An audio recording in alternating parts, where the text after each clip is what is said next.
In GDC nursing classes. This is Divyanshi. आप मेरे साथ पढ़ रहे हैं child health nursing part 1 BSc nursing 5th semester का ये आपका सब्जेक्ट है।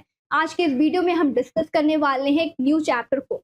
आज के इस वीडियो में हम कवर करेंगे topic IMNCI means integrated management neonate and childhood illness के बारे में, जो अडॉप्टेड किया गया है यूनिसेफ के थ्रू एंड द WHO के थ्रू, जिसमें मेनली फोकस किया जाता है 5 year up to 5 year age group के बच्चों के ऊपर, इन्फेंसी के एज के या फिर टॉडलर पेशेंट हैं उनके ऊपर फोकस किया जाता है। क्यों करते हैं? बच्चों के अंदर morbidity and the mortality rate को कम करने के लिए, अर्ली डिटेक्टेशन के लिए, उनकी हेल्थ को प्रमोट करने के लिए। इसी के साथ ही ये इसके थ्रू जो भी ये स्ट्रेटेजीज हैं इनका यूज करते हुए हम क्या कर सकते हैं, बेबी को, पेशेंट को healthy growth and development provide कर पाते हैं। तो बहुत ही इंटरेस्टिंग है और बहुत ही इंपॉर्टेंट टॉपिक है, 5 मार्क्स में जरूर से आता है। मेनली हमारी जो भी वीडियोस आ रहे हैं चाइल्ड हेल्थ नर्सिंग के रिगार्डिंग, ये सारे ही इंपॉर्टेंट टॉपिक्स को लेकर ही हैं। तो हर एक वीडियोस को आप जरूर से देखिएगा, और कुछ भी आप लर्न कर रहे हैं, सीख रहे हैं, या फिर किसी और टॉपिक के बारे में लर्न करना चाहते हैं, पढ़ना चाहते हैं, तो कॉमेंट सेक्शन में जरूर बताइएगा। तो इसी के साथ में हम आज के अपने वीडियो को, लेक्चर को स्टार्ट करते हैं। IMNCI integrated management childhood and neonatal illness, इसको किसने दिया गया है? इंट्रोडक्शन देखते हैं। IMNCI is an Indian adaptation of UNICEF integrated management of the childhood illness. Integrated एक अप्रोच है चाइल्डहुड इलनेस को ट्रीट करने के लिए यूज किया गया है। WHO के थ्रू भी इसको लिया गया है, यूनिसेफ एंड द WHO ने ये अडॉप्टेड किया है ट्रीट करने के लिए उन चिल्ड्रंस को जिनका एज कितना है, अप टू 5 ईयर है। The strategy provides and the integrated approach for the standard management of the major causes. Mainly इसमें क्या फोकस करते हैं, इसका एम क्या है, इस स्ट्रेटेजी को क्यों लिया गया है, क्यों अडॉप्ट किया गया है? फोकस करने के लिए, ट्रीट करने के लिए, मैनेज करने के लिए मेजर इलनेस को, मेजर यानी कि क्रॉनिक जो भी डिजीज कंडीशन पेशेंट की बॉडी में, पीडियाट्रिक पेशेंट में अकर होते हैं, उनको ट्रीट करने के लिए इस अप्रोच को अडॉप्ट किया गया है। डायरिया हो सकता है, निमोनिया जैसे कंडीशंस हो सकते हैं, जो लाइफ थ्रेटनिंग कंडीशन है, जो पेशेंट को, जो बेबी है, अगर उन्हें टाइमली इंटरवेंशन नहीं दिया गया तो उनकी डेथ भी हो सकती है। तो उन कंडीशन को ट्रीट करने के लिए, मैनेज करने के लिए एक पार्ट्स में इसको कलर कोडिंग में डिवाइड करते हैं। मैनेजमेंट, ट्रीटमेंट को क्लासीफाई किया गया है मैनेजमेंट को, सो दैट हम पेशेंट की हेल्थ को प्रमोट कर सकते हैं और अर्ली डिटेक्टेशन भी कर सकते हैं और high quality of referral unit में भी उनको ट्रांसफर कर सकते हैं। Childhood morbidity and the mortality rates such as the pneumonia, diarrhoea and the neonatal problem. कोई भी न्यूनेटल प्रॉब्लम है, पेशेंट को डायरिया है या फिर निमोनिया है और आउट पेशेंट डिपार्टमेंट में पेशेंट आए हैं, तो उनको क्या करना है, ट्रीटमेंट प्रोवाइड करना है। And malaria in the out patient setting with the implementation of the programme. ये क्या है? एक प्रोग्राम है जिसको हम इम्प्लीमेंट करते हैं, अप्लाई करते हैं, जिसके थ्रू हम क्या कर पाते हैं, more newborn children are being referred to the health facility for the inpatient care. Out patient department में जो भी पेशेंट आया उनको इन पेशेंट डिपार्टमेंट में रेफर करने के लिए इस प्रोग्राम का यूज किया गया है। उनको high quality of care provide करने के लिए, उनकी हेल्थ को ध्यान में रखते हुए उनके ट्रीटमेंट को हम क्या करते हैं, क्लासीफाई करते हैं। कलर कोडिंग दिया गया है। ग्रीन कलर हम तब यूज करते हैं जब भी पेशेंट की कंडीशन, इन पेशेंट डिपार्टमेंट में पेशेंट आए हैं, आउट पेशेंट डिपार्टमेंट में पेशेंट आए हैं और उनका ट्रीटमेंट इतना ज्यादा सीवियर इल नहीं है जिसको घर में ही मैनेज किया जा सकता है, तो उन पेशेंट को किस में रखा जाता है, कौन सी कलर कोडिंग होती है, ग्रीन होता है। अगर पेशेंट लाइफ थ्रेटनिंग कंडीशन में है, सीवियरली इल है, रेफरल कंडीशन को देना है, रेफर करना है, तो पिंक में रखते हैं। इसी के साथ ही साथ अगर पेशेंट कैसे हैं, बहुत ही ज्यादा मॉडरेट इल है, बहुत ज्यादा इल नहीं है, तो उनको येलो कलर कोडिंग में प्लेस किया जाता है। नेक्स्ट हम देखेंगे, such referred cases need to be appropriately management for the referral facility. ये जो रेफरल हमने दिया है पेशेंट को एक यूनिट से दूसरे यूनिट में या फिर ट्राइगेज सिस्टम का यूज कर रहे हैं उनके ट्रीटमेंट को मैनेज करने के लिए, ये कैसा है, such refer cases needs to be appropriately management. ये कैसे केसेस है, अप्रोप्रिएटली इनको मैनेज करना है। For this purpose, the IMNCI management process has been developed by the government.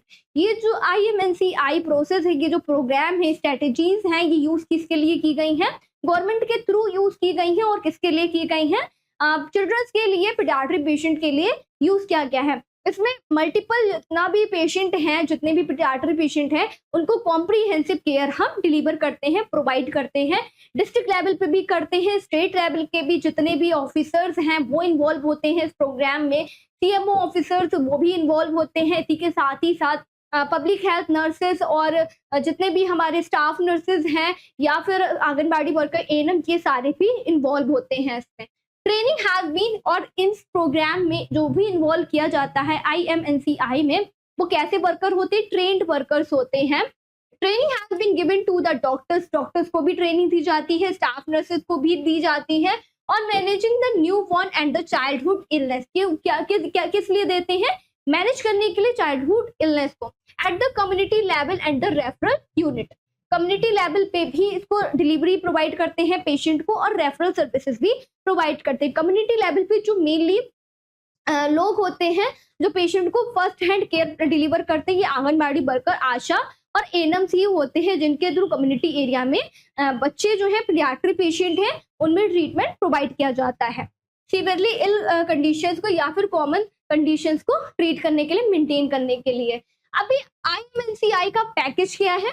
The IMNCI package has been developed by the Indian Academy of the Pediatrics and the Research Group in collaboration with the nation। ये जो IMNCI का package है, मैंने बताया इसमें state level के ऊपर भी एंड द डिस्ट्रिक्ट लेवल के ऊपर इनको इन्वॉल्व किया गया है। तो इसमें क्या डेवलप होता है? By Indian academy of paediatric के थ्रू ये डेवलप हुआ है, और रिसर्चर ग्रुप के थ्रू ये डेवलप हुआ है। कोलाब्रेशन किसके साथ में? नेशनल लेवल पे इसका कोलाब्रेशन किया गया। इस पैकेज में क्या क्या इंक्लूड होता है? इसमें केयर प्रोवाइड करते हैं न्यू बॉर्न बेबीज को, न्यूनेट्स को, इन्फेंट बेबी को जिनका एज 0 to 2 मंथ के बेबी हैं उनको इन्फेंसी में रखते हैं, फर्स्ट ग्रुप में रखते हैं। देन सेकेंड में हम 2 मंथ से लेके 5 ईयर एज के जो भी बच्चे होते हैं उनको रखते हैं, उनको केयर प्रोवाइड करते हैं। तो 0 to 2 मंथ के जो बेबी हैं उनको मेनली क्या प्राइमरी केयर डिलीवर करा जाता है। बेबी को वार्म रखेंगे, कॉर्ड केयर प्रोवाइड कराते हैं, आई क्लीनिंग करते हैं, इम्यूनाइजेशन शेड्यूल का ध्यान रखते हैं, ब्रेस्ट फीडिंग के लिए प्रमोट करते हैं। तो ये किस में आता है? केयर ऑफ द न्यूबॉर्न के अंदर आता है। कीपिंग देम वार्म, बेबी को कैसा रखना है? वार्म रखना है। Initiating breast feeding immediately after the birth, जैसे ही बेबी बॉर्न हुए हैं, उनका बर्थ हुआ है, इन गाइडलाइंस के थ्रू इन्होंने ऐसा सिखाया है, एजुकेशन डिलीवर करते हैं इस प्रोग्राम के थ्रू, कि जैसे ही बेबी डिलीवर हुए हैं ब्रेस्ट फीडिंग इनिशियली क्या करना है? स्टार्ट कर देनी है। Counselling for the exclusive breast feeding, counselling देनी है एक्सक्लूसिव ब्रेस्ट फीडिंग के लिए कि डिसकंटिन्यू नहीं करना है ब्रेस्ट फीडिंग को। And the cord skin care, cord care के बारे में, स्किन केयर के बारे में, आई केयर के बारे में, and the recognising other illness that require immediate referral, उन कंडीशन को रिकॉग्नाइज करना, उन कंडीशन को फाइंड आउट करना जो सीवियरली इल है, पेशेंट की कंडीशन को बहुत ही ज्यादा हार्म पहुंचा सकती है, उन कंडीशन को फाइंड आउट करेंगे, ट्रीट करेंगे। इसी के साथ ही साथ पेशेंट को प्राइमरी केयर भी डिलीवर करेंगे। इम्यूनाइजेशन शेड्यूल पर फोकस करना है, BCG का लगवाना है, बेबी को वैक्सीनेशन देनी है, विटामिन K का इंजेक्शन इम्यूनाइज करना है बेबी को। And the vaccination you want against the preventable disease, preventable disease means किसी भी डिजीज के अगेंस्ट में हम इम्यूनाइजेशन बेबी को वैक्सीनेशन करवाते हैं, जिसके थ्रू उनकी बॉडी में जो इम्यूनिटी है वो बूस्टअप हो और किसी भी पर्टिकुलर डिजीज से वो फाइट कर पाए। होम विजिट करना है, conducting the visit on the 1st, 3rd and the 7th day of the new born with 3 additional visit for low birth weight baby, उन बेबी के लिए जो लो बर्थ वेट है, जिनका वेट 2.5 kg से या फिर 1 kg से भी कम है, उन पेशेंट को क्या रखना है? क्लोज ऑब्जर्वेशन में रखना है। प्रॉपर आंगनबाड़ी वर्कर्स, आशा वर्कर जो है घर में होम विजिट करके उन बेबी की कंडीशन को असेस करेंगी और उसकी रिपोर्ट को CMO ऑफिस में पहुंचाया जाता है ऑफिसर्स के थ्रू। तो इसमें क्या करना? होम विजिट में कंडक्ट करते हैं विजिट को 1st and the 3rd and the 7th day पे, जैसे बेबी डिलीवर होते हैं कम्युनिटी एरिया में। नेक्स्ट हम देखेंगे केयर ऑफ द चिल्ड्रन। अभी हमने देखा था न्यू बॉर्न बेबी से लेकर 2 मंथ के बेबी जो होते हैं उनको जो केयर हम डिलीवर कर रहे हैं, क्या क्या केयर उसमें इन्वॉल्व थी इस प्रोग्राम के अंदर। अभी देखते हैं care of the children 3 month to the 5 year of the age। The care of the children aged 3 month to the 5 year include, जो बेबी कैसे हैं 3 मंथ के हैं और जिनका एज कितना 5 ईयर तक है। मैनेजमेंट ऑफ द डायरिया, क्या करते हैं? डायरिया को मैनेज करते हैं। इस एज ग्रुप के बच्चों में बहुत ही ज्यादा चांसेस होते हैं डायरिया होने के। Treating diarrhoea and the acute respiratory infection ARI जिसको कहते हैं, उसको ट्रीट करना बहुत ही इंपॉर्टेंट होता है। निमोनिया जैसे कंडीशन और डायरिया बहुत ही मोस्ट कॉमन कंडीशन है जो चिल्ड्रंस में और टोटलर पेशेंट में दिखता है। इसी के साथ ही साथ एक्यूट ईयर इन्फेक्शन को भी मैनेज करेंगे। Managing acute ear infection, mall nutrition, anaemia management, addressing the mall nutrition and the anaemia and the mall nutrition को भी ट्रीट करना है। मीजल्स को भी ट्रीट करते हैं। मैनेजिंग द मीजल्स केसेस को ट्रीट किया जाता है उन पेशेंट के अंदर जिनका age 3 month to 5 year of the age group में बच्चे हैं। उनमें क्या करते हैं हम, pneumonia, diarrhoea, measles and the anaemia और माल न्यूट्रिशन को ट्रीट करते हैं। नेक्स्ट हम देखेंगे recognition of the illness, referral management, recognising sign of the illness and the managing referral.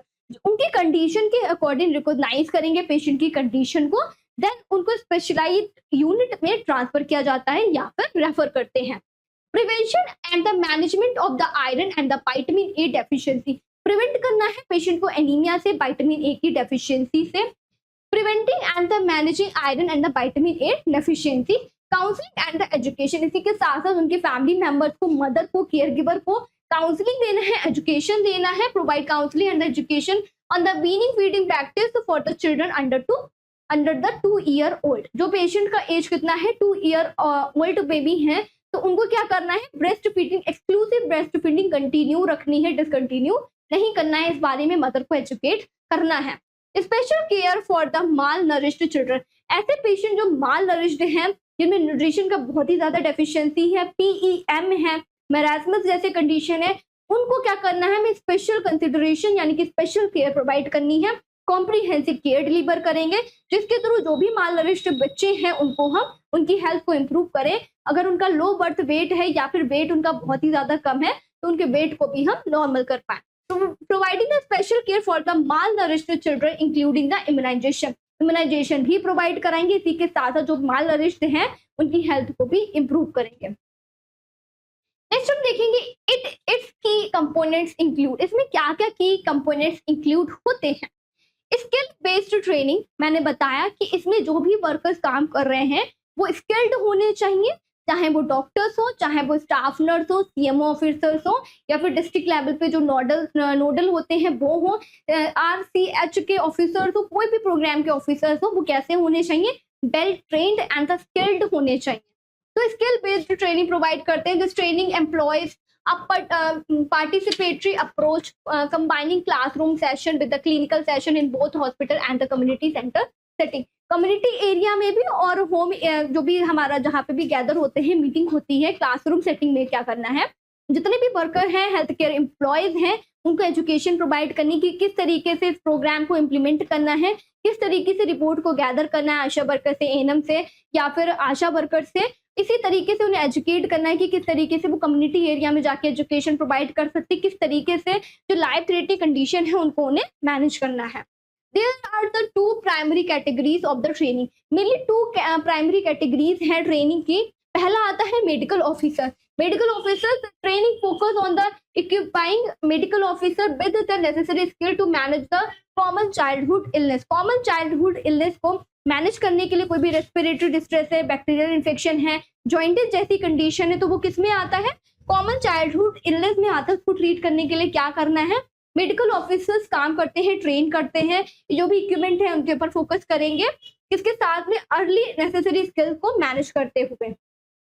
Asha and the ANM and the anganwadi workers training programme for these front line worker. ये कैसे होते हैं, front line worker होते हैं जो face to face communicate करते हैं, community area में जो भी पेशेंट के मदर हैं, पेरेंट्स हैं, उनके साथ में बात करते हैं। Emphasise the community based care and the referral services. जो क्या एम्फसाइज करता है, किस पे जोर देता है, कम्युनिटी बेस्ड केयर। तो कम्युनिटी एरिया में जो लोग हैं और उनकी जो प्रॉब्लम है उसको ध्यान में रखते हुए पेशेंट को केयर डिलीवर करना, क्योंकि सबसे ज्यादा फ्रंट लाइन में रहने वाले लोग कौन है, ANM, anganwadi and the ASHA worker ही हैं, जो हमें रिपोर्ट प्रोवाइड करते हैं, जिनके थ्रू हम पेशेंट की कंडीशन को असेस कर पाते हैं एंड देन उन्हें उनकी कंडीशन के अकॉर्डिंग रेफर भी कर पाते हैं। इसेंशियल कंपोनेंट्स क्या है IMNCI के, the availability of the essential drug ensuring that the healthcare worker have access to necessary medication।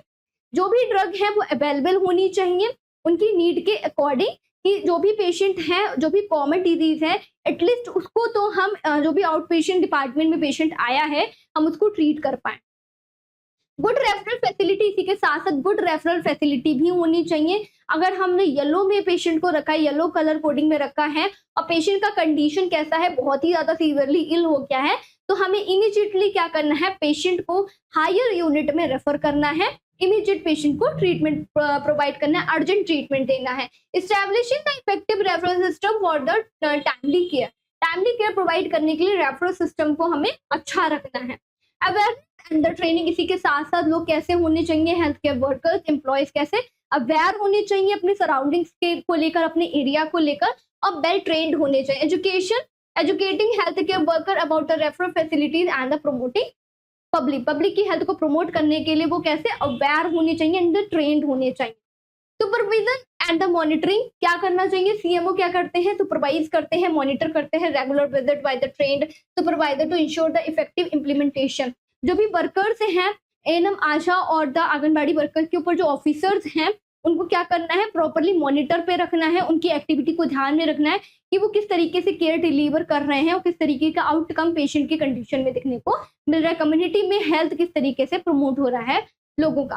Community engagement, अभी जो भी हम सर्विस प्रोवाइड कर रहे हैं कम्युनिटी एरिया में कर रहे हैं, तो कम्युनिटी इंगेजमेंट होना मस्ट है। अगर कम्युनिटी के लोग ही इन्वॉल्व नहीं होंगे तब हम उनसे कम्युनिकेट नहीं कर पाएंगे, और जो भी बेस्ट पॉसिबल ट्रीटमेंट हम उन्हें देना चाहते हैं हम वो भी नहीं दे पाएंगे अगर उनका इन्वॉल्वमेंट नहीं होगा। तो जो भी सरपंच हैं या फिर कम्युनिटी एरिया में नगर पालिका पंचायत के जो लोग हैं उन्हें क्या करना है, इन्वॉल्व करना है।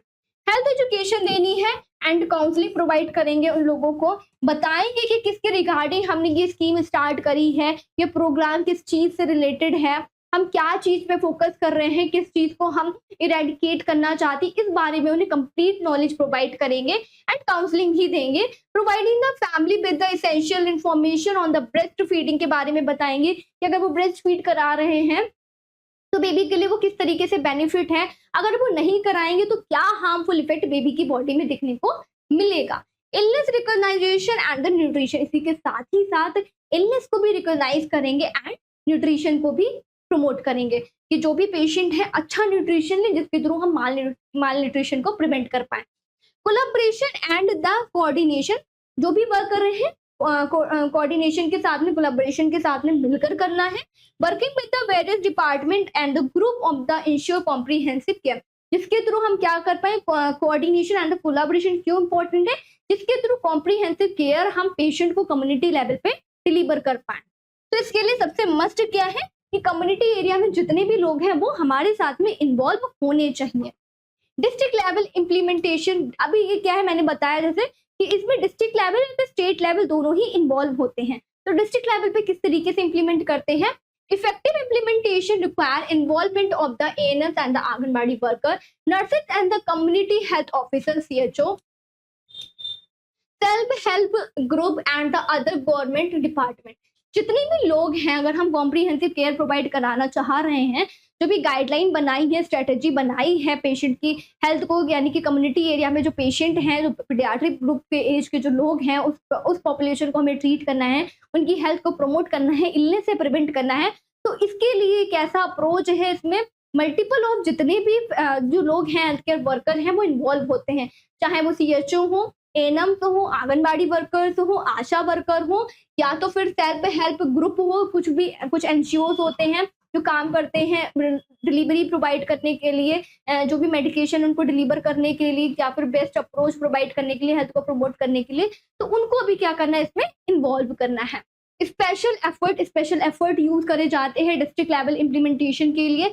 चीफ मेडिकल ऑफिसर का इसमें बहुत बड़ा रोल होता है, सीएमओ का, जिसके थ्रू हम क्या करते हैं, बेस्ट क्वालिटी ऑफ जो भी स्टेट में हो रहा है, डिस्ट्रिक्ट में हो रहा है, उसके बारे में ऑफिसर्स अवेयर होने चाहिए। उन्हीं की परमिशन के थ्रू जो भी नीचे के लोग हैं, डाउनवर्ड जो पाथवे है कम्युनिकेशन का, वो पॉसिबल होता है। And the paediatric unit must be actively involve. CMO office में सीएमओ ऑफिसर्स एंड द जो भी पीडियाट्रिक यूनिट है वो एक्टिवली इन्वॉल्व होनी चाहिए।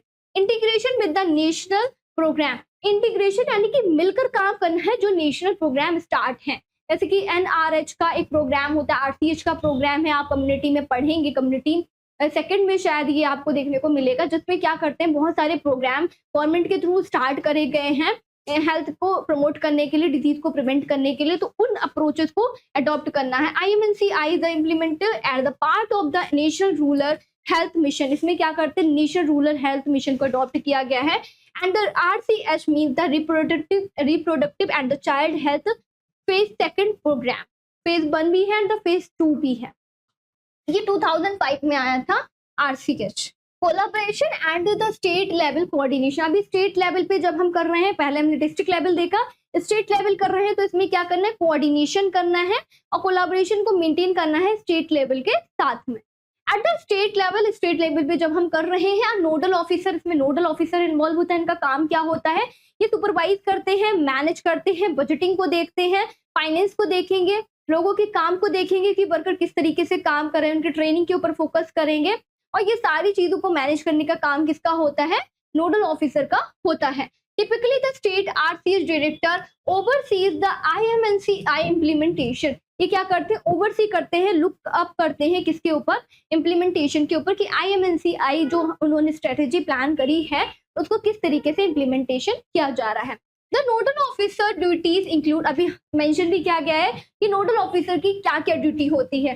कोऑर्डिनेशन ग्रुप कैसे काम करती है, कोऑर्डिनेशन के साथ में मिलकर काम करते हैं, नोडल ऑफिसर अकेले नहीं कर सकते। Establishing a coordination group compromising representative from the various department. अलग अलग डिपार्टमेंट इसमें इन्वॉल्व होते हैं, जिसके थ्रू नोडल ऑफिसर क्या करते हैं, उनके साथ में मिलकर काम करते हैं। Such as the finance department, क्या क्या इन्वॉल्व होता है इसमें, finance department, panchayat and the medical education, law involve होता है, home and the public health, education, social welfare department, medical and the counselling, community in the health department भी इसमें involve होता है, जिसके साथ मिलके, कोऑर्डिनेशन के साथ मिलके नोडल ऑफिसर काम करते हैं। इन सबको मैनेज करने की ड्यूटी किसकी है, नोडल ऑफिसर की होती है। नेक्स्ट हम देखेंगे रिस्पॉन्सिबिलिटी। अभी नोडल ऑफिसर की क्या क्या रिस्पॉन्सिबिलिटी होती है, किसके ऊपर, स्टेट लेवल के ऊपर। Providing the technical support from the state level, ये क्या काम करते हैं, स्टेट लेवल के ऊपर टेक्निकल सपोर्ट को प्रोवाइड करने का काम करते हैं। Coordinating and addressing final need, अगर कोई भी फाइनेंशियल नीड है तो वो किसके थ्रू एड्रेस की जाएगी, नोडल ऑफिसर के थ्रू करते हैं। Reviewing drug availability application and the transportation, जो भी ड्रग है उसका अवेलेबल देखेंगे कि कितनी अवेलेबिलिटी में ड्रग हमें मिली है। डिस्कसिंग, अगर डेफिशिएंसी है तो उसको हमें ड्रग जो भी है उनके प्रॉपर अमाउंट में उनको स्टोरेज करके पहले से रखना है सेंटर पे। डिस्कसिंग कंप्लेंट, अगर कोई भी कंप्लेंट है तो उसको डिस्कस करना है। Reviewing the involvement of the each department in the health programme, review करना है हेल्थ डिपार्टमेंट में जो भी प्रोग्राम हमने स्टार्ट करे हैं उसको लेके। Translating, printing and the supplying training material, translating करना है, प्रिंट करना है and the supply training material को इस्तेमाल करना है। Creating a pool of the state level trainer, जिसके थ्रू हम डिस्ट्रिक्ट एंड स्टेट लेवल पे एक पूल, एक पाथवे जनरेट कर पाए जिसके through coordination and communication possible हो। Selecting priority district for the IMNCI implementation, monitoring and the following up and the reviewing IMNCI implementation, identify the state level training institute and the center। इसमें क्या करते हैं, select करते हैं priority को patient की condition के अकॉर्डिंग कि डिस्ट्रिक्ट में या फिर स्टेट में किस चीज की हमें सबसे ज्यादा नीड है और किस चीज को सबसे पहले हमें मैनेज करना है, तो प्रायोरिटी में उन चीजों को सबसे पहले मैनेज करके रखते हैं। देन हम उसके आगे के जो भी स्टेप है उनको प्रोसीड करेंगे। नेक्स्ट हम देखते हैं collaboration of the district coordination. District level पे किस तरीके से स्टेट लेवल के साथ में कोऑर्डिनेट किया जाता है। District coordinator is the appointed to oversee district level coordination for the IMNCI। IMNCI में क्या होता है, जो डिस्ट्रिक्ट कोऑर्डिनेटर्स होते हैं वो रिस्पॉन्सिबल होते हैं। The district coordinator is the responsible for the managing, coordinating and the monitoring IMNCI implementation. ये इन्वॉल्व होते हैं, इनकी रिस्पॉन्सिबिलिटी होती है कि IMNCI जो प्रोग्राम है उसको किस तरीके से इम्प्लीमेंट कर रहे हैं। द डिस्ट्रिक्ट कोऑर्डिनेटर्स में be the RCH district coordinator, RCH means the reproductive and the child health के भी डिस्ट्रिक्ट कोऑर्डिनेटर हो सकते हैं, और the chief medical officer means CMO भी इसमें इन्वॉल्व होते हैं। The district coordinators is required to attend the coordination orientation at the state level. ये क्या काम करते हैं, डिस्ट्रिक्ट से स्टेट लेवल के बीच में एक कोऑर्डिनेशन को मेंटेन करते हैं। मींस लोअर लेवल से लेके हायर लेवल से जो भी इंफॉर्मेशन है वो जा रही है, पहुंच रही है। The IMNCI district coordination group is the crucial entity in implementing the integrated management of the neonatal and the childhood illness strategy at the district level। इसके थ्रू हम क्या करते हैं, स्ट्रेटजीज का यूज किया जाता है केयर को प्रोवाइड करने के लिए डिस्ट्रिक्ट लेवल में। कंपोजिशन क्या क्या क्या इसमें चीजें कंपोनेंट में आती हैं, सभी इन्वॉल्व होते हैं। Officer from the panchayat, panchayat के ऑफिसर, नगर पालिका एंड द मेडिकल ऑफिसर इसमें इन्वॉल्व होते हैं। इसी के साथ साथ रिप्रेजेंटेटिव ग्रुप होते हैं, गवर्नमेंट डिपार्टमेंट के जितने भी रिप्रेजेंटेटिव लोग हैं, CMO ऑफिसर या फिर कोई और अदर, तो उनको भी इसमें इन्वॉल्व किया जाता है, या फिर nursing officer. Local medical colleges में जितने भी प्रिंसिपल्स हैं उनको इन्वॉल्व करते हैं। NGOs, अगर कोई भी प्राइवेट ऑर्गेनाइजेशन है उनको इन्वॉल्व किया जाता है, सेल्फ ऑर्गेनाइजेशन को। इसी के साथ ही साथ प्राइवेट हॉस्पिटल को भी इन्वॉल्व करते हैं इंटीग्रेटेड सपोर्ट पहुंचाने के लिए या फिर प्रोवाइड करने के लिए। नेक्स्ट हम देखेंगे लीडरशिप। लीडरशिप किस तरीके से काम करती है। अभी जो इस प्रोग्राम के ऊपर जो लीडिंग लोग हैं, लीडिंग जो पार्ट प्ले कर रहे हैं, वो कौन है, CMO ऑफिसर क्या करते हैं, लीडरशिप का काम प्ले करते हैं इस प्रोग्राम में। Of the district chairs the coordination group activity coordination and the planning, किसमें काम करते हैं, कोऑर्डिनेशन एंड द प्लानिंग में। And the recommendation the district IMNCI organisation schedule and the planning plan. जो भी प्लान करना है उसको प्लान करने का काम कौन करता है, CMO ऑफिसर्स ही करते हैं। और the coordination and the planning way में ही ये इस प्रोग्राम को इनिशिएट करते हैं या फिर स्टार्ट करते हैं। नेक्स्ट हम देखेंगे प्रोग्रेस रिव्यू। इसी के साथ में CMO का क्या काम होता है लीडरशिप में, प्रोग्रेस को रिव्यू करना। जो भी उन्होंने प्रोग्राम स्टार्ट करा है उसका कितना इफेक्ट कम्युनिटी लेवल पे देखने को मिला है, उस पॉपुलेशन का जो भी कंडीशन है वो कितने हद तक इम्प्रूव हुआ है। The progress reviewing process on a bi monthly basis, मतलब बाई मंथली हम 2 टाइम्स ट्वाइस टाइम हम चेक करते हैं मंथली लेवल पे कि कितने हद तक जो भी कम्युनिटी लेवल है उनमें प्रोग्रेस लेवल अचीव करा है। Detail planning and the budgeting, जो भी प्लान कर रहे हैं उसको डिटेल में करना है और बजटिंग को मेंटेन रखना है कि जो भी सर्विसेज प्रोवाइड की जा रही है उनका बजटिंग कैसा हो, मेंटेन हो। Formulating the detail plan and the budgeting for the IMNCI implementation in the district level पे जो भी केयर प्रोवाइड कर रहे हैं उनका प्लान करना, उसको बजटिंग करना CMO का काम होता है। ट्रेनर सिलेक्शन, ट्रेनर को सिलेक्ट करते हैं कौन, CMO। Creating a group of the 40 to 50 trainer, क्या बनाते हैं, 40 से 50 लोगों का ग्रुप बनाते हैं IMNCI प्रोग्राम को इम्प्लीमेंट करने के लिए कम्युनिटी एरिया में। लॉजिस्टिकल सपोर्ट देते हैं, ensuring the timely availability of the drug and the transportation. इसके थ्रू हम ये फाइंड आउट कर पाते हैं कि जो ड्रग हैं वो अवेलेबल हैं और उनकी ट्रांसपोर्टेशन को भी पॉसिबल कर पाते हैं। Supervision and the follow up, providing the ongoing supervision and the follow up. इसके लिए भी क्या करते हैं, CMO सुपरवाइज करते हैं फॉलो ट्रीटमेंट के लिए।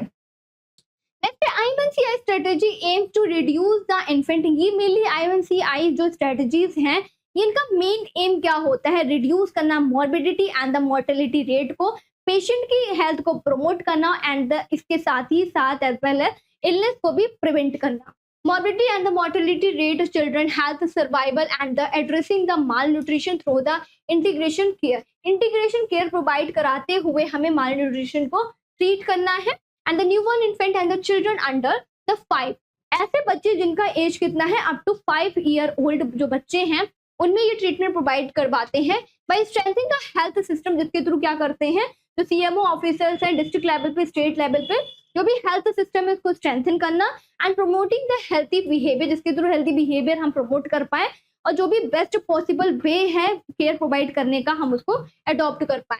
IMNCI seek to improve the health worker skilled and the family community practice. ये क्या कर रहे हैं, लुक कर रहे हैं, देख रहे हैं उन लोगों के ऊपर जो इस प्रोग्राम के अंदर एक्टिवली पार्टिसिपेट कर सकते हैं और बेस्ट क्वालिटी ऑफ केयर हमारे कम्युनिटी एरिया में लोगों को डिलीवर कर सकते हैं।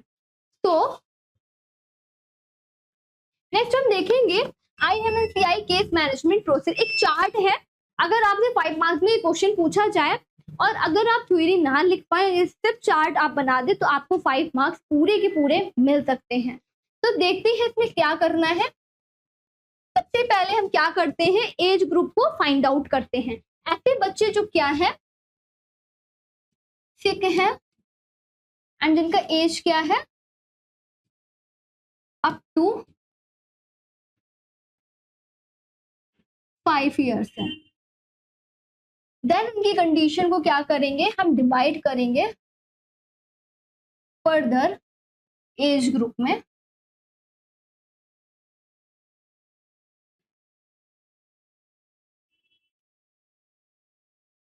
ऐसे बच्चे तो 0 to 3 मंथ एज के हैं, और जिनमें कौन सी कंडीशन है, बैक्टीरियल इन्फेक्शन है या फिर जॉइंडिस है।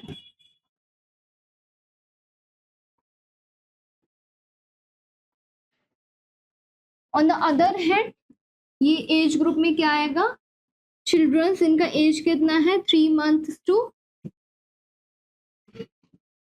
5 ईयर है, और इनमें क्या है, इन्फेक्शन है। मेजर जो कंडीशंस होते हैं, इन्फेक्शन है, डायरिया है,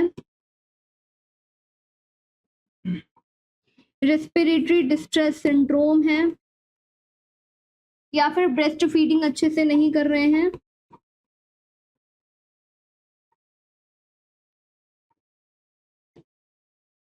तो इनकी कंडीशन के अकॉर्डिंग क्या करते हैं, इनको रेफर करते हैं, क्लासीफाई करते हैं इनके ट्रीटमेंट को। क्लासीफाई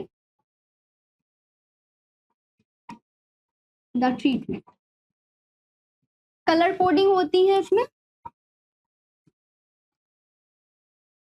यहाँ पे ग्रीन होता है, ऐसे कंडीशन जो बहुत ज्यादा सीवियर नहीं है, जिनको ग्रीन में मतलब सेफ जोन है और घर में ही इसको ट्रीट किया जा सकता है।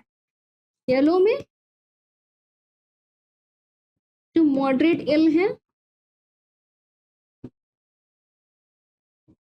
और आउट पेशेंट डिपार्टमेंट में इसको ट्रीट करते हैं।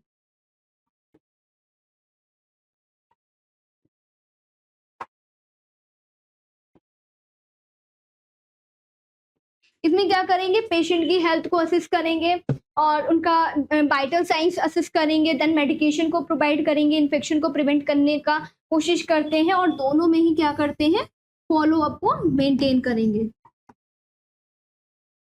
फॉलो अप के लिए पेशेंट को बुलाते हैं। देन क्या है, फिर आता है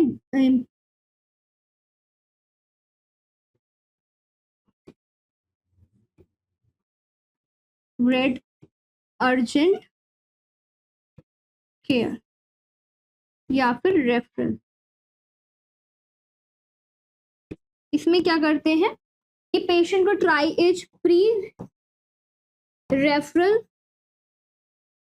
केयर डिलीवर करेंगे, देन पेशेंट को रेफर करते हैं, उसके बाद में ट्राई एज सिस्टम को मेंटेन किया जाता है, देन क्या करेंगे, डायग्नोसिस को मेट करेंगे और ट्रीटमेंट को प्रोवाइड कराएंगे, फिर पेशेंट को फॉलो अप पर रखते हैं। तो ये चार्ट है जिसको आप अच्छे से सुंदर सा बनाइएगा, एग्जाम में अगर आपको बनाने में आए, जितनी भी हमने थ्योरी पढ़ी तो उसको एक चार्ट में आप रिप्रेजेंट कर सकते हैं, या फिर थ्योरी लिख रहे हैं तो उसके साथ में चार्ट भी बनाएंगे तो आपको बहुत ही अच्छे मार्क्स मिलेंगे। नेक्स्ट, तो इसी के साथ में हमारी टॉपिक फिनिश होता है। छोटा ही सा टॉपिक था, बहुत ही अच्छा इंटरेस्टिंग एंड इम्पोर्टेंट टॉपिक था। IMNCI के बारे में, प्रोग्राम के बारे में, कम्युनिटी हेल्थ नर्सिंग पढ़ेंगे, उसमें भी ये टॉपिक आता है। तो अगर आपने इससे कुछ भी लर्न करा है तो कमेंट करके बताना मत भूलिए। चैनल को सब्सक्राइब करिए, वीडियो को लाइक करिए, ज़्यादा से ज़्यादा अपने दोस्तों के साथ में शेयर भी करें। Thank you class.